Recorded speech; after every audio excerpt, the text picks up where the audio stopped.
G'day reefers, I'm Cam the Fish Guy, this is Ben. Welcome to Gallery Aquatica TV. Today we're going to give you an update on a tank that we installed last year, Ben's birthday surprise. It's a mini-reef 160, it's been running for 4 months. Ben is doing an awesome job with this tank. So today we're going to take you through it and everything he's doing on this awesome little mini-reef.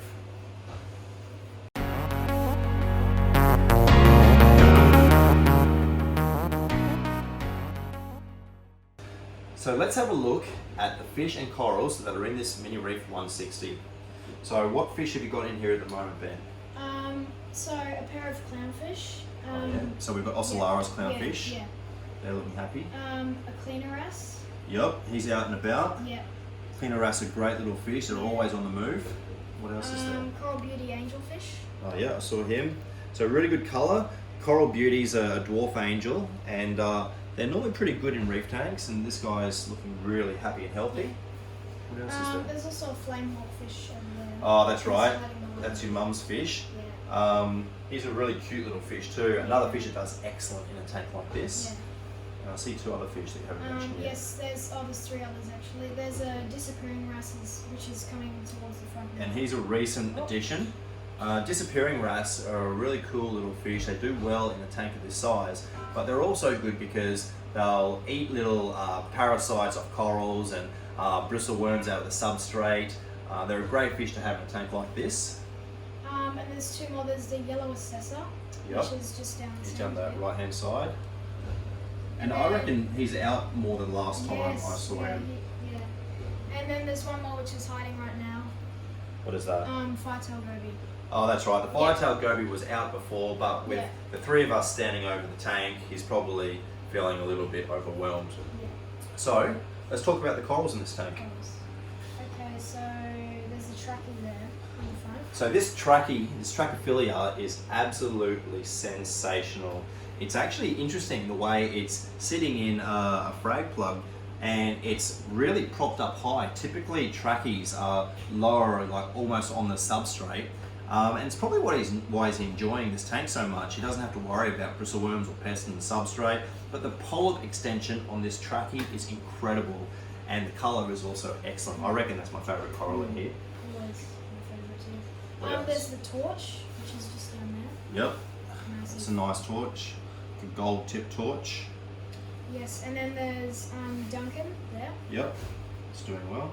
And then there's the hammer up there.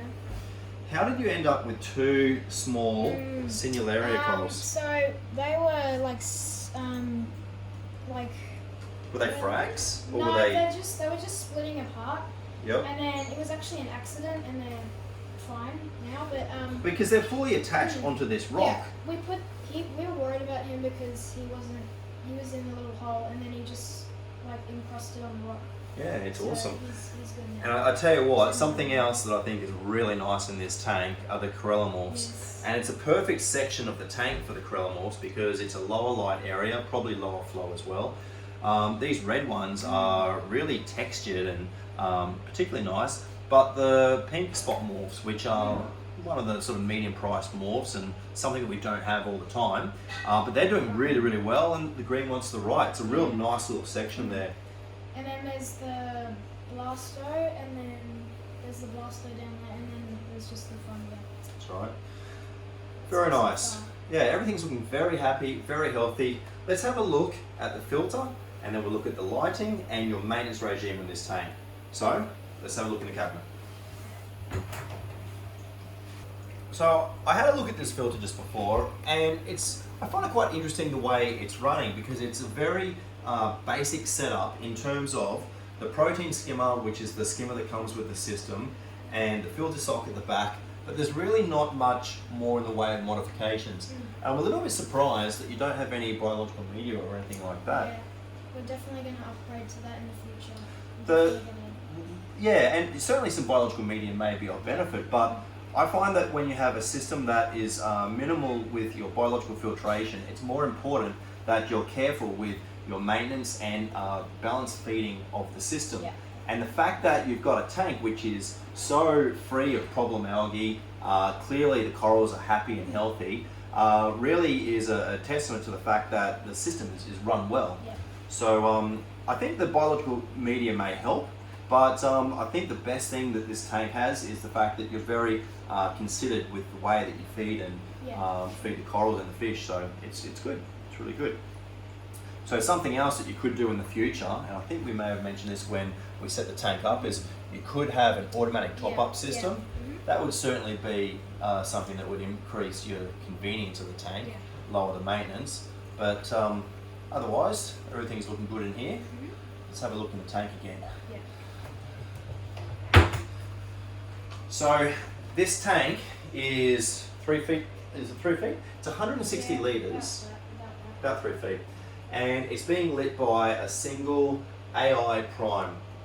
And this light is doing the job fairly well. You can see that on the far right, or both ends really, that the light is lower. But if you're careful with the types of corals you've chosen, and you have been, Cineraria and the morphs, you can keep low light loving corals in that area. So the single light is doing quite well. I think in the future you could always add a second one, and you'd be able to keep more of these types of corals through the whole tank. But you know, it's looking really, really good. And what are you doing for water flow, wave makers?